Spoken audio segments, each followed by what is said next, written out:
There we go. I like that light better. From the National Hockey Now home studio. Hi, I'm Dan Kingerski here on the Pittsburgh Hockey Now, the National Hockey Now YouTube channel. I started a few seconds early. I don't expect this to be a huge chat because it's the first one we've done, I think, maybe since July. Did I try to do one over the summer, maybe? Maybe back in New Jersey, early April. So we have to build these back up again. That's all on me. What we're going to talk about, obviously, we're going to hit the Penguins power play. And 0 for 19, I get it. I haven't even looked at today's percentage. They're probably down at about 11.5, maybe 12%. We'll get into that because I thought the coaches made a couple of smart changes, and they're still missing one more. We'll, of course, get into what the lineup might need to beat teams like Nashville. Also, where Kyle Dubas might go on the NHL trade block here real soon. I got a tip this morning that the Penguins were kicking tires on a particular defenseman. And so I did my due diligence before I put it out. First source I called and said, nope, that's a year old. I'm like, no, come on, you have to give me something. It's like, no. Last year, the regime was interested in insert player. Haven't heard anything about it this year. So that died a horrible death. But we'll get into all of that. I see Aaron already jumping on. Hey, Aaron. You know what? Maybe I'll just jump into the question first here. Given the success of the Fire Canada campaign, what chance of success do the Pens have of getting Reardon again? Let's be clear. You had no effect on firing Matt Canada. 1% of that decision was Penguins fans throwing a temper tantrum. That's all. Maybe 1% of that decision. You know, there is a hard and fast rule on the inside of pro sports. Those who listen to the fans will be sitting with them. Was it the right move to fire Matt Canada? Well, that was kind of obvious, right? I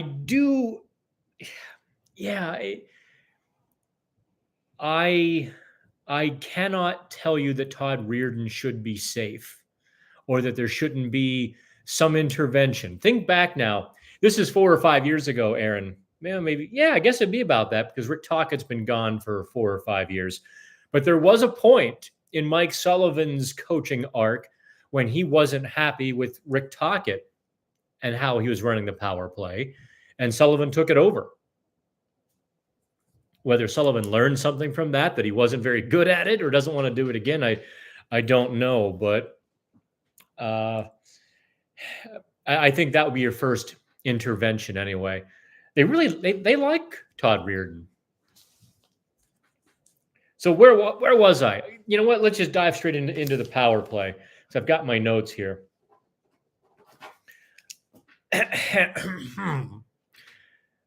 You saw the power play last night get 4 shots on goal in the first 2-minute opportunity, and then only 1 in the next 2-minute chance. Why the Penguins are only getting 1 or 2 power plays per game is probably another matter. What you saw on the first one, though, Brian Rust, and that was the great change.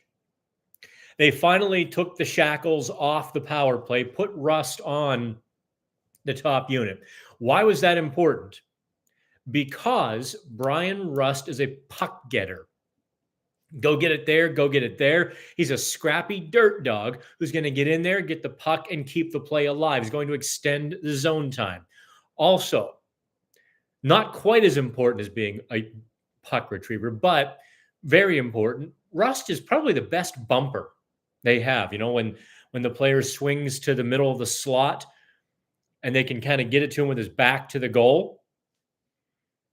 Rust is the best bumper they've got. I don't know why that is. He just keeps it moving. He doesn't overthink it. He's not out there going, oh, well, maybe this or that. On his stick, he's either going to turn and shoot it. He's going to deflect it back door to Crosby. He's going to the Wall to Malkin, and it's happening. It's just boom, boom. I think the Penguins power play needs a lot more boom, boom. You saw how much better it was with Brian Rust. Now, obviously, last year he was on the PK almost exclusively, and Mike Sullivan didn't want to up his minutes too much. Mistake corrected now that they've got enough players who can kill penalties. You saw Jeff Carter killing penalties, whether it's Carter or Hinostroza in the lineup. I'm not sure why it was Carter over Hinostroza, but you get where I'm going. Drew O'Connor now killing penalties. Lars Eller, Noel Acciari, Matt Nieto. They've got enough PK who are quick, who are zippy, who can get the puck and get it out. Done. So now the penalty or the power play can have Brian Rust back. I'm going to put a pin in that and come back to it because there's a second change I want to talk about too. How many people do we actually have? Oh, wow. Hey, 13. Do me a favor. Give me that like and subscribe to the channel if you don't already. I assume I have to build these back up because I think we were talking at the top of the show. I've done like one or two of these in the last 6 or 8 months. We're going to do these weekly. We're also going to be doing a lot more power rankings kind of on the side part of the webpage. We're going to do a lot more interactive things on Pittsburgh hockey now. So interactive means you. Dave Gormley. Hey, Dave, how are you? No questions yet. Watching Bobby Orr highlights on another YouTube feed. Yeah, crazy game. Like the guys who were really good back then just were so much better than everybody else. Ray has a question. Where do you think PO's future is since Shea and, you mean Ludwig, not Lindgren. I got you. Since Shea and Ludwig have probably solidified the third pairing. Ray, I've wondered about that too. And if y'all haven't noticed, I have dropped some like huge hints over the last couple or few weeks. I'm not going to go over them because then it'll be kind of obvious what I was digging at. What I will tell you, to steal a phrase from Mike Sullivan, what I will tell you, I talked to P.O. Joseph on Wednesday, not, a couple weeks ago, Wednesday. He was like, I'm anxious to get back in the lineup. I'm waiting my turn. My job is to stay positive and keep working. And this is still the NHL. He gave all the right answers, unflinchingly positive about that. I gave him like a silver platter. I'm like, how you hanging in there? No, he was bedrock positive. The next day, he's going in the lineup, and according to Mike Sullivan, it was Joseph who pulled himself out of the lineup. He gets put on IR, and we haven't seen him in the week and a half since then. He hasn't played since the game in San Jose, which he was admittedly a little bit rough. So where is his future? I don't know, man. I really, honest to God, I'd love to tell you I know exactly what's going to happen. But Ryan Shea is so steady. He's really talking to him. He's cerebral. He's smooth. He has pared down his game to the barest essentials per the coach's request. He used to be an offensive defenseman playing 22, 24 minutes a night for the Texas Stars. And the Penguins got a hold of him and said, knock all that stuff off. That's not going to be how you make the NHL. Here's how you do it.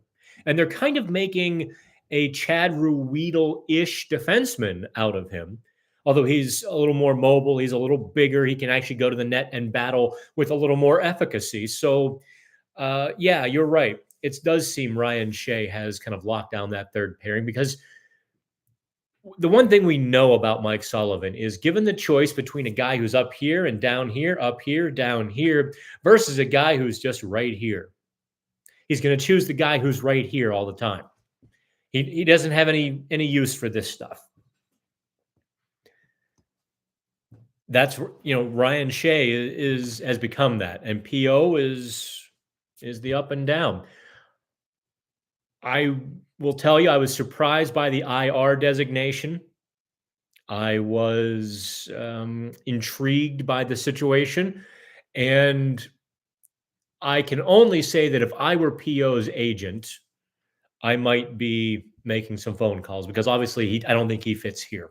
I don't think he fits with the Penguins in the long-term plans. There's Will Butcher now down in the AHL. Actually, I guess as of 2:00, he'll be in the AHL. And who else is down there that, is an NHL defenseman? Forgive me, I'm drawing a blank. There's one more down there. You get what I'm saying, though, right? I don't think P.O.'s future is here. I think P.O. is now a prime trade chip. And if I'm a GM, I'm licking my chops to get my hands on this guy for the cheap. Absolutely. P.O. needs someone to whisper, to just look at him and say, you're good. I think he needs that confidence boost. Rob says, is there a possible Jake Guentzel contract coming soon? What do you think the Pens want to do there? Good question, Rob. No, I do not believe a contract will be coming for Jake Guentzel anytime soon anyway. Here's why. Think about this. Jake Guentzel, this is going to be the last big chance, the last big contract of his career. He's going to be 30 next year. So are you going to give him a 6-year deal at, let's say, $7 million, rough number?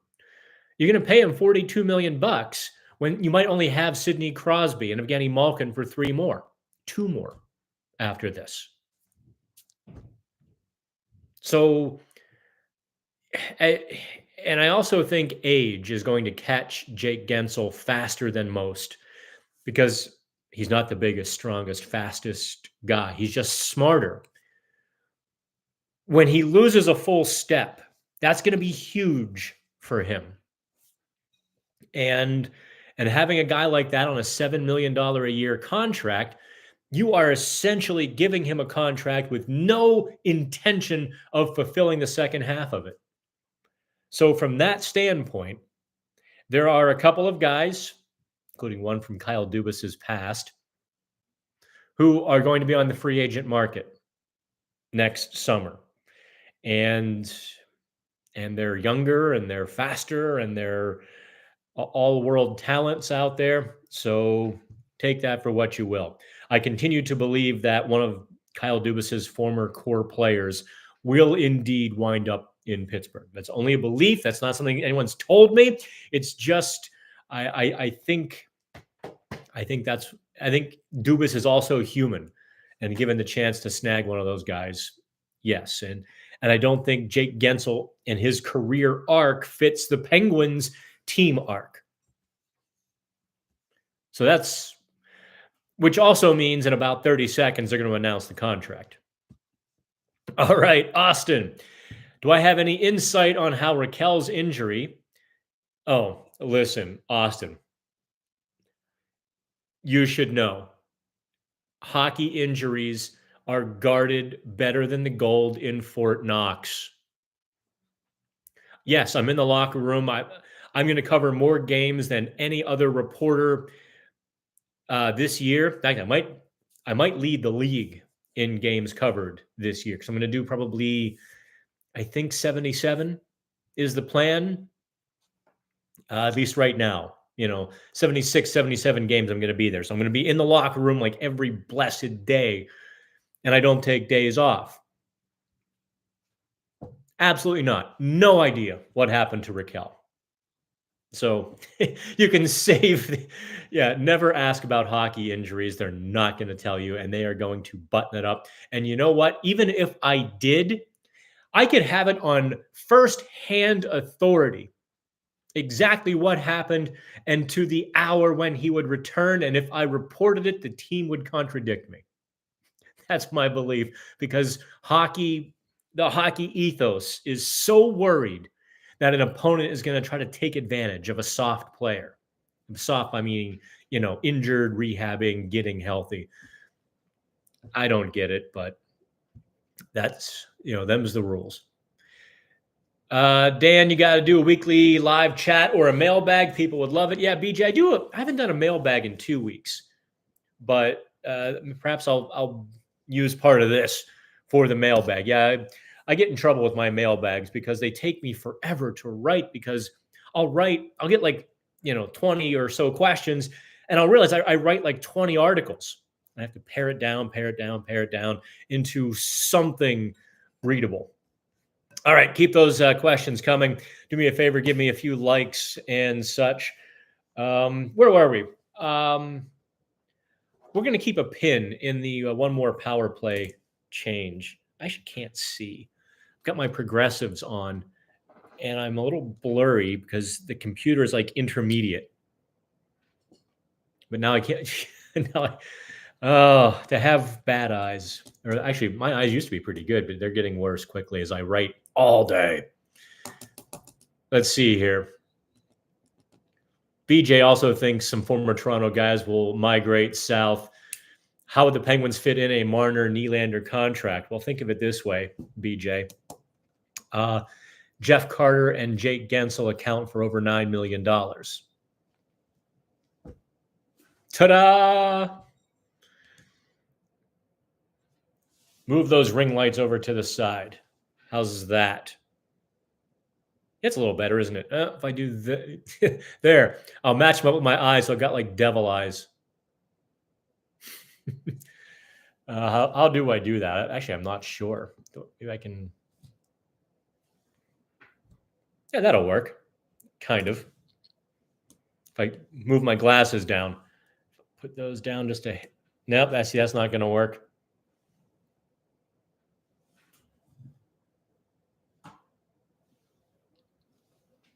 Maybe if I raise it up.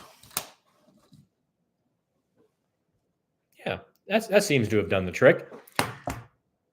Thank you, Hockey Dog. Okay, so what else? I had a few things I wanted to get. Now I've completely lost my train of thought. Let me jump over to the website and get a good look here. So I listed them all. Oh, yeah, the Penguins sent Alex Nylander back to the Wilkes-Barre Scranton Penguins. All right, so Nylander, Malkin, power play, and Dubas. All right, that's where I want to go. By the way, I don't have those fancy graphics anymore. We were spending like $600 or $700 a month on the downtown studio to have the extra software with the graphics and all of that. And you guys remember Owen Krebs from RMU? That he was my intern for a year, did some writing for us, and we sent him out to Vegas. And now I think he's working for the Meadville paper. He really wanted to come home. And, nothing against that. Not everybody is made to live in Vegas. There's only a few of us who really, really want to do that. But we had the office basically, so Owen didn't have to come to my house. But now that we're back in the home studio, we kind of got rid of all of the bells and whistles. So it's just you and me. You're not going to see a picture of anybody else. It's just us. But the Penguins sent Alex Nylander back to Wilkes-Barre. And what did he have? 3 games? Did he play 4? Let me double check. Because I get in trouble. I get in trouble. And most of you forgive me. That's just Dan being Dan. Played 3 games. Okay.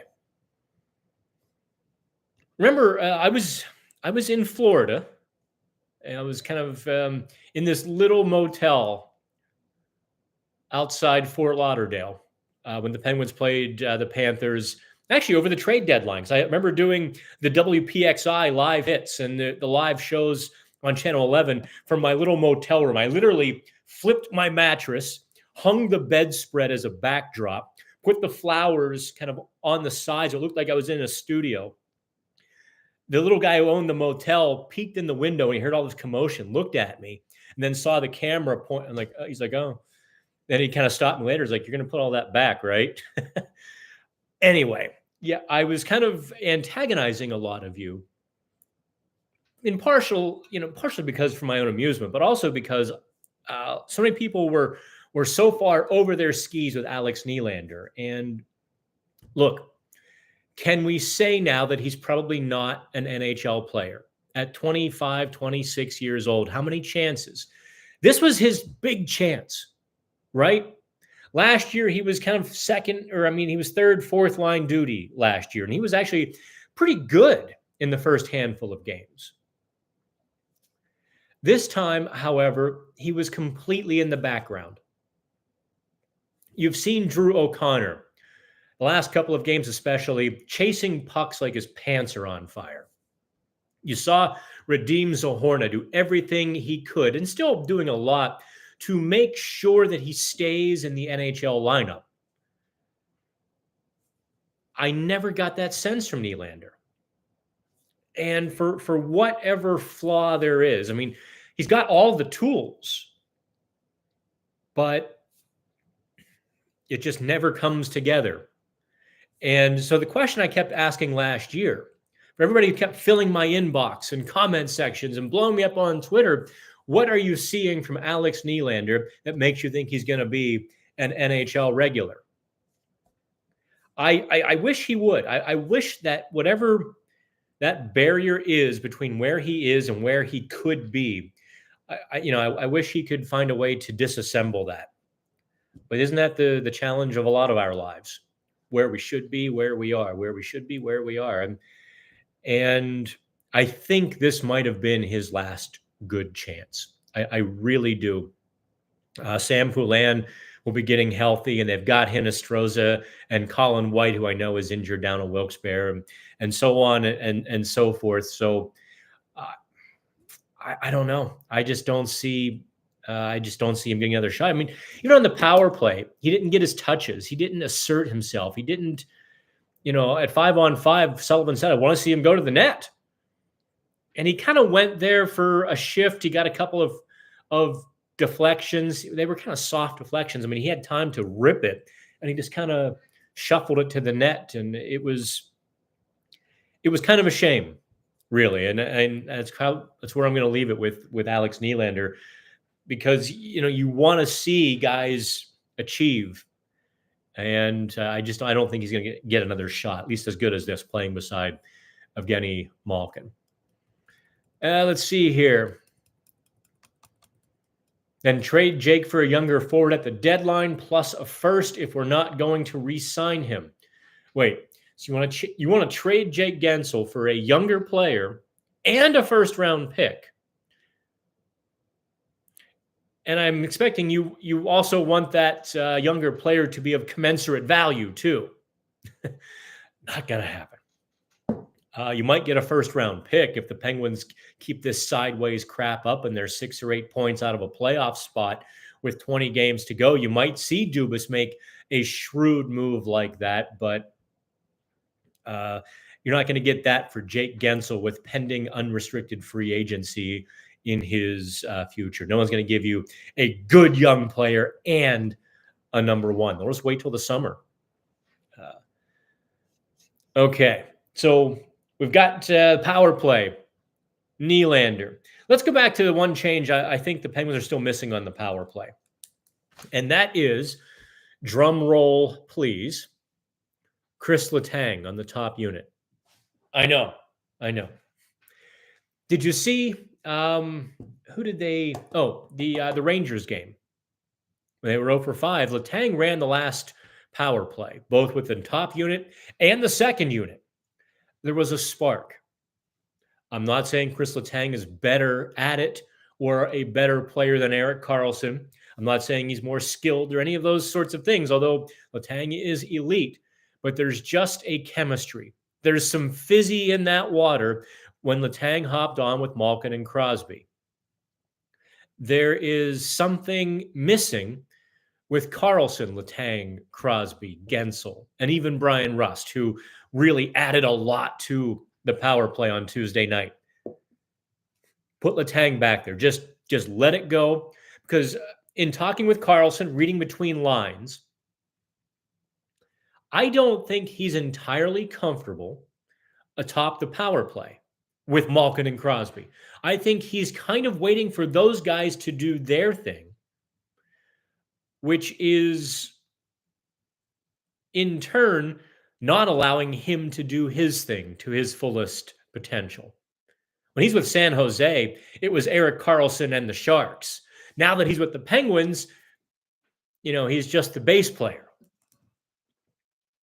I think the Penguins would be wise, whether it's Sullivan's choice, whether it's Reardon's choice to put Letang back in the top power play, let it ride like old times. And I think you're going to see that streak snap. I think you're going to see some life. I think you're going to see a bit more. I also think Jake Guentzel has to do a little better job near the net.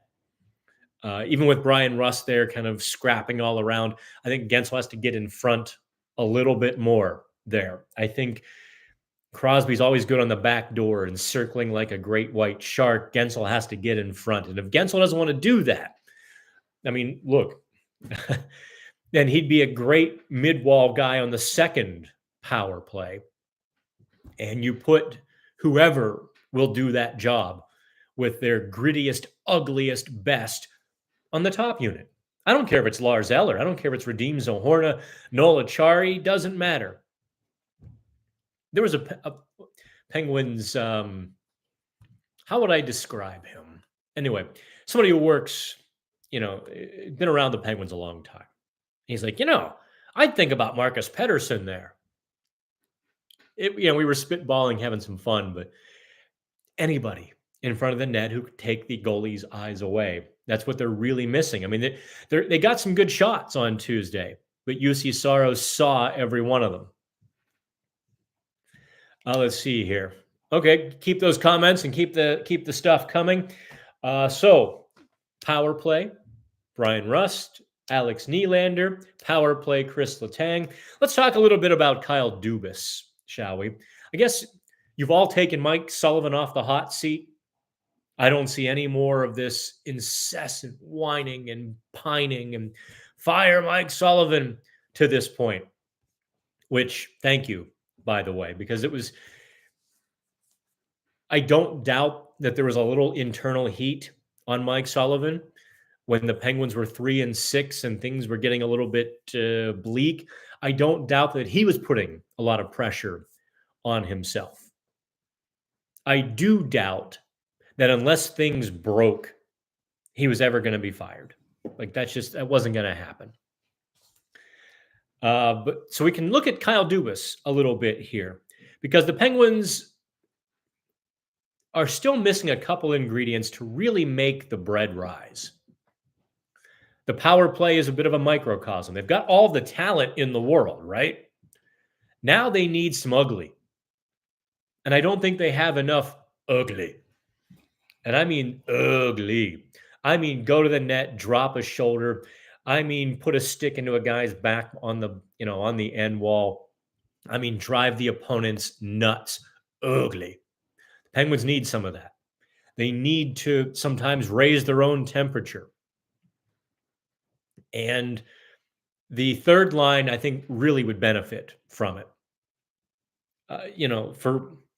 For as this is where I have to be careful because I don't want to give you the wrong impression. The Penguins' third line is infinitely better than it was a season ago. Lars Eller, Radim Zohorna, Drew O'Connor are producing significant puck possession, which that can't hurt you. They're not necessarily producing enough high danger chances and offensive production, but we didn't expect them to. I mean, Lars Eller is a 25-point kind of guy. I think some scrap in that line, maybe on the fourth line, just some scrap iron to put out there would go a long way. Wear down the opposing team's defense. If there's one thing the Penguins aren't very good at, I mean, they are tougher to play against now than they were a year ago. But that tougher to play against expression has so many meanings, and it can mean so many different things. Doesn't mean being heavy and physical, just pounding and finishing every single check. Not necessarily. You can also skate with a guy all night and wear him out and frustrate him. That's also being tough to play against. I mean, what's more annoying? A bee sting or gnats in your face for 20 minutes? I don't know. Both are pretty damned annoying. That's tough to play against, and everything in between on that spectrum also works. By the way, keep those comments coming, would y'all? This is your chat not Dan bloviating here. So I really think Dubas would benefit from some broader shoulders. Obviously, has to skate a whole lot better than some of the guys they've tried to bring in over the last few years. Obviously, has to have a little more offensive acumen than some of the guys. I'm kind of thinking of Chris Tanev, who was at times a chicken with his head cut off. Big energy, big hits, didn't really contribute to the puck possession game. And now that you've got a third line with puck possession, some finish on that line would go a long way. Go a long way. And some physicality. Drew O'Connor, I think at this point, he's not going to become a power forward. He's a big forward, but not a power forward. He uses his reach well. He uses his speed well. He's been tenacious, but he's not he's not a lower the shoulder guy and bulldoze a path. That's just not going to be him. That's not Radim Zohorna either. And in this sense, Zohorna and O'Connor are quite similar, aren't they? By the way, do you see my little mug I got at Alcatraz a few weeks ago? Yeah, it's one of those little cups they sell. I don't get me started on the politics I had to sit through just to visit Alcatraz. Oh, was that annoying? It's like, listen, I appreciate we're in California. I appreciate you're going to bend my mind and open my mind to the wonders of all of your, thinking and open-mindedness and whatever California wants to be. I want to see Alcatraz. Leave me alone. I want to see the Birdman cell. I want to see where the Anglin brothers escaped. I want to see these things. But there were some pretty anti-American displays inside Alcatraz, and we'll leave it at that. And I'm adult enough to shake my head and keep moving without shaking my fist or getting upset and just keep on moving. Anyway, yes, I am an American. I kind of like it. Go figure.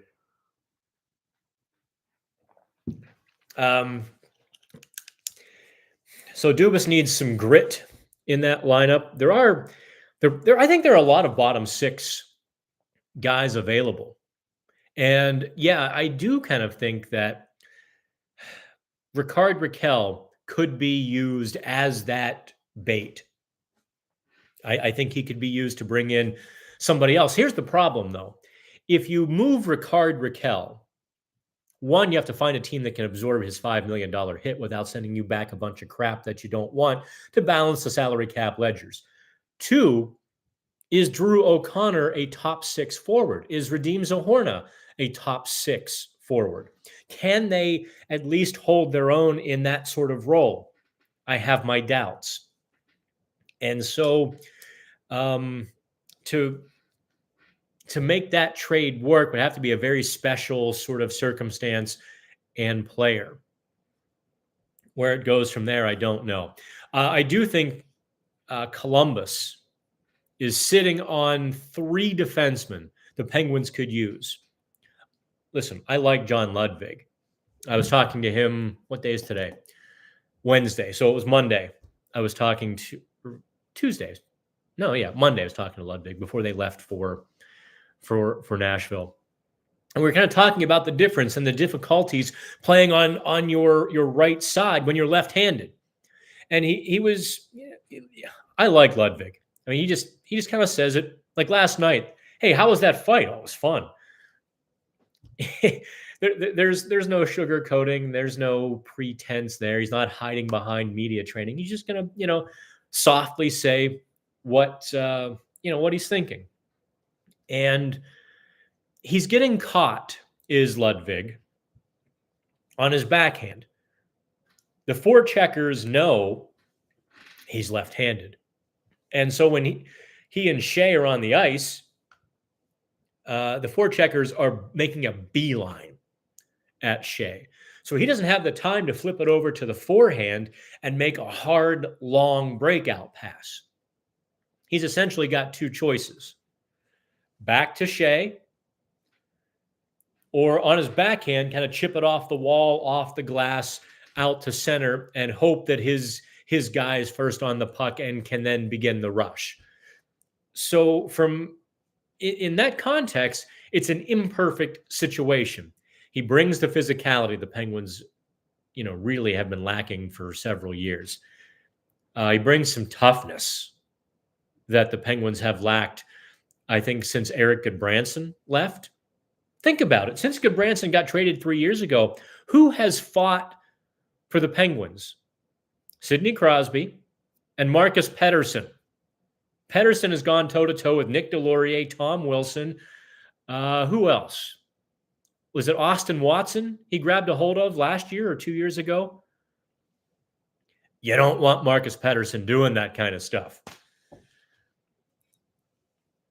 It would be nice to have Ludwig isn't tall. He's 6'1", but he's 213, according to NHL.com. So, he brings a little bit of that. And there's a trade-off, unfortunately. They could bring in a right side defenseman who made them better. Then you lose that physicality. You could slide Ludwig over to the left side where, he's more natural. Then you're taking Ryan Shea out of the lineup. So there again, you can't just bring in any right-handed defenseman. I think that's why they let Mark Pysyk go from Wilkes-Barre. If you don't know, the Penguins sent Will Butcher, a lefty, down to Wilkes-Barre yesterday. He'll be official in 24 more minutes. And they released Pysyk from his AHL PTO after playing 8 games. I actually had gotten some good reports on him, but I think they're realizing that Pysyk as a right-hander isn't better than Shea and Ludwig as a tandem. So they're, I think they did him a favor, quite frankly. And I apologize, I'm getting a little bit stuffed up, and I have no idea where my briefcase and my little supplies are. Habination. I called him Doogie Howser Dubas. You can spread it around. I'm sure other people have probably mentioned that behind his back as well. I mean, he's been in hockey since what? He was 17. Kind of knew the ownership of the Sioux. Got involved. Was GM at what? 25, 26 years old, or is it 24? He was a young GM, and then he catches on with Toronto in his mid-20s. I'm sure he's heard that before. You can do it. I'm going to pass, Habination. My Trop says Jake has to go. Why would you say that? I don't get that with listen. Teams have kind of figured this little wrinkle out on the NHL trade market. I'm going to explain something to you. I think fans assume if a guy's headed to free agency, you automatically trade him. And in some cases, not doing so does hurt a team. Johnny Gaudreau, case in point. Calgary thought they were going to sign him. They didn't make the playoffs. They kept him, and then they lost him for, they could have begun their rebuild, but they tried to sign him. But let's take Jake for example. The Penguins could not get a better winger at the trade deadline than Jake Guentzel, right? So they're essentially, let's just say they've decided they're not going to sign him. Guentzel wants X amount, Penguins willing to pay Y amount, and it's not going to work. And both sides maybe know that. I'm not reporting that. I'm just saying in this hypothetical scenario, maybe both sides at this point would know that. So the Penguins have a choice. Can we do better than Jake Guentzel on the trade market? And the answer is no. So they're going to essentially trade Guentzel to themselves for whatever they would get. They're going to forgo that number 1 draft pick they would get, or forgo that prospect that they would have to trade to get Guentzel. So it all kind of it all evens out in a sense. But just to kind of backtrack, we talked about Jake Guentzel earlier in the show. I know a lot of you are just coming, so hey, do me a favor, give me that like. It's like a cookie, and YouTube thinks that you really like me rather than just tolerate me. Give me the like. Make sure to subscribe to the channel. What I think happens with Jake Guentzel is I think he does leave via free agency because his timeline doesn't match up with the Penguins' core timeline. Do you really want a 34-year-old Jake Guentzel, 35-year-old Jake Guentzel making, let's say, $7 million a season with a 41-year-old Sidney Crosby, or no Sidney Crosby, no Evgeny Malkin, and you're now searching for number one centers?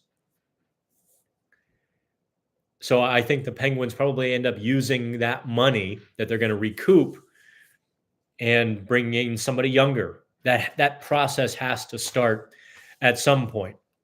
Even if they win the Stanley Cup this year, I think that process really has to start.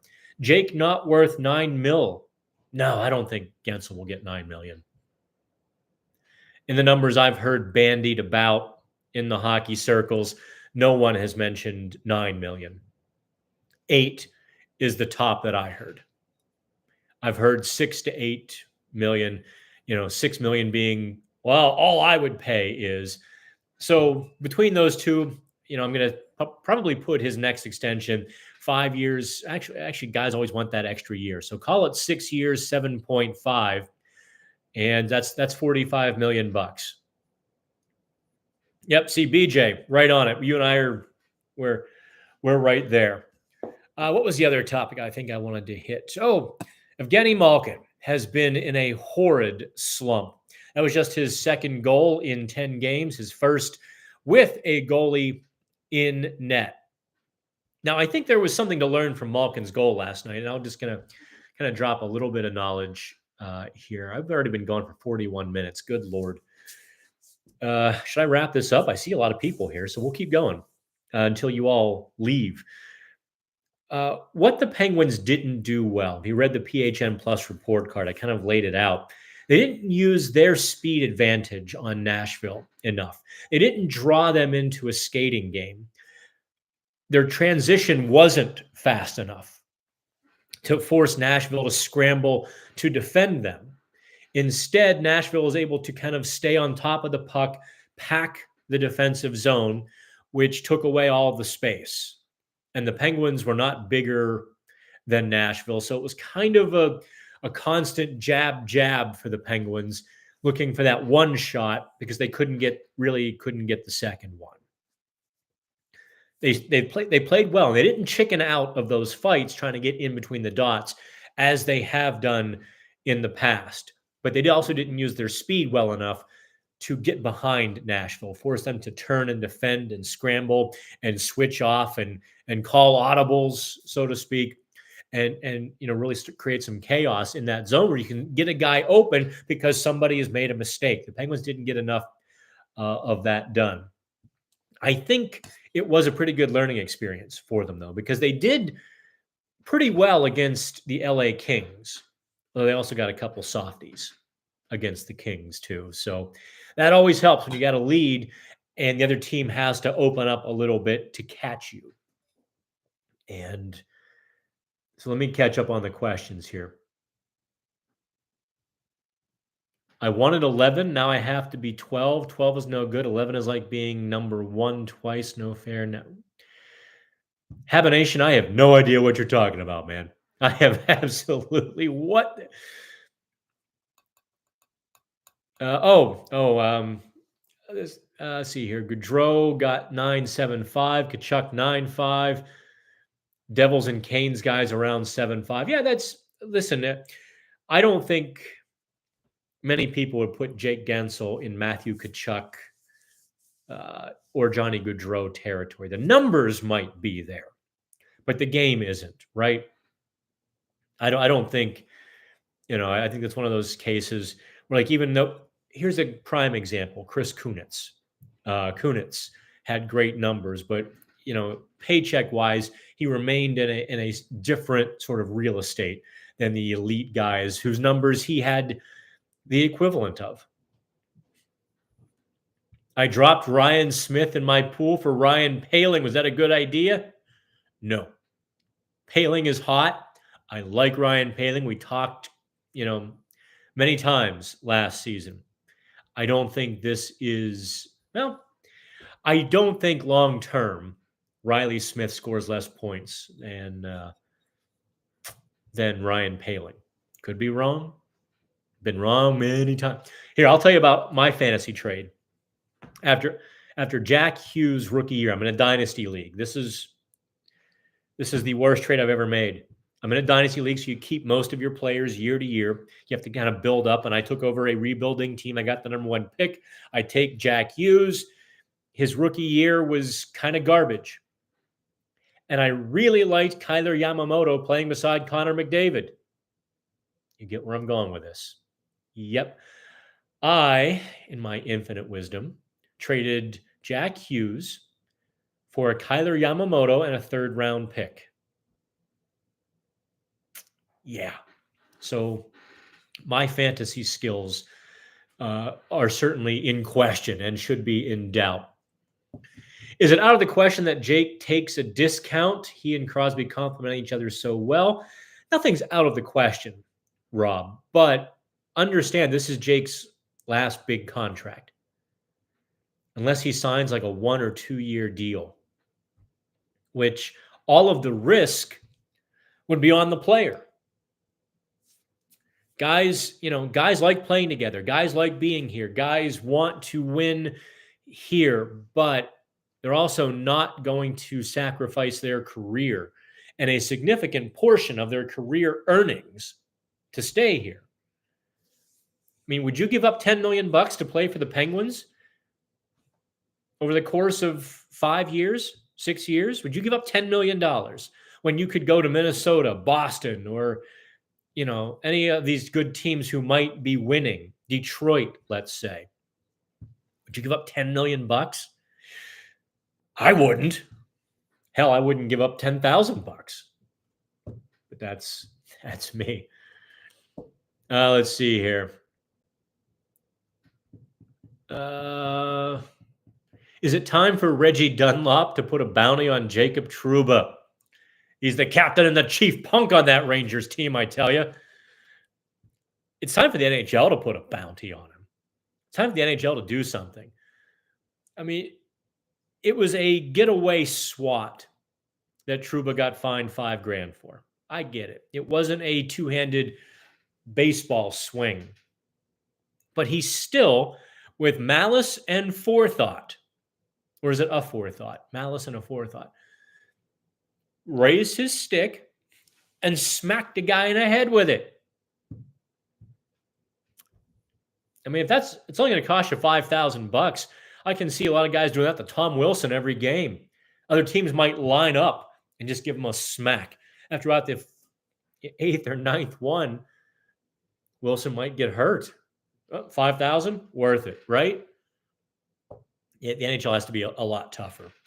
I think I'm getting about to the end of this, so I'm going to put out the last call here. We've gone over everything.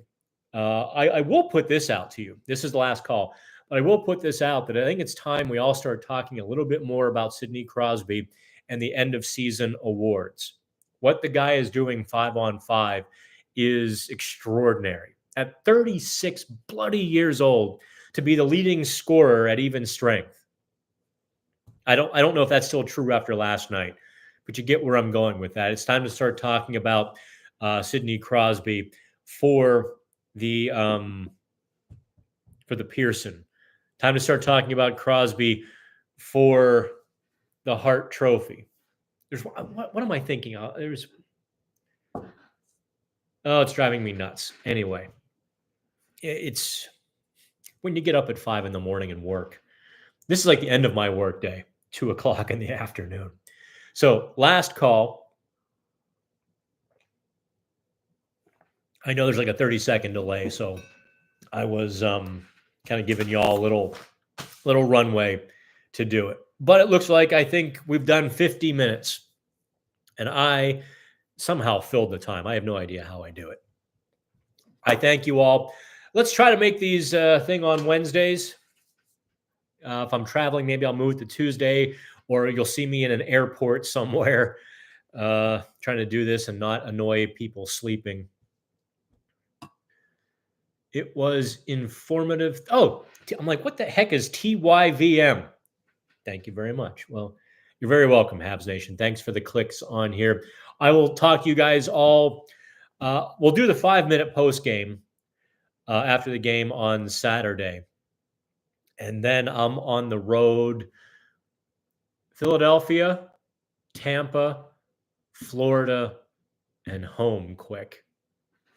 So if you're down in Florida, let's have a beachfront margarita. I'll talk to you soon.